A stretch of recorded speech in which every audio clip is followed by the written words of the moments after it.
দেশে নির্বাচনের পর এখন রাজ্যের জনজাতিরা বুঝতে পারছেন যে জনজাতিরা কান্ডারি বলে নিজেদের পরিচয় দেওয়া তীব্রমাথা নেতৃত্ব তাদের সঙ্গে প্রতারণা করেছে।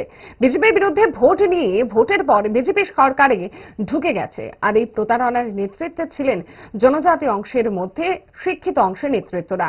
প্রকাশ্য সভা মঞ্চে দাঁড়িয়ে রাজ্যের জনজাতিদের ভাবনার কথা শোনাতে দেখা গেল বাম নেতা মানিক সরকারকে। কি বলেছেন মানিক সরকার, চলুন শুনি। দেশের বিধানসভা নির্বাচনে মানুষ এটাও বুঝতে পারছে না যে বিশেষ করে উপজাতি অংশের মানুষ আমরা আমাদের তীব্রমাথার নেতৃত্ব আমাদেরকে প্রতারণা ভোট দিল বিজেপির কথা বলে এখন দেখা গেল বিজেপি সরকার মধ্যে ঢুকে গেল এবং এদের মধ্যে যারা লেখাপড়া জানে বাইরে পড়ে এসছেন মিশনারি স্কুল কলেজ থেকে তারাই সবচেয়ে সামনের সারিতে দাঁড়িয়ে বিভ্রান্তি তৈরি করবার চেষ্টা করেছে। বয়স্ক বয়োজ্যেষ্ঠ উপজাতিদের মধ্যে অভিভাবক স্থানীয় যারা দাদু কাকা জ্যাঠা মা মাসি দিদি বলে একবার বলতো তারা এখন মাথা তুলে তাদের মুখোমুখি হয়ে কথা বলতে পারছেন না, প্রশ্ন উঠতে শুরু করেছে।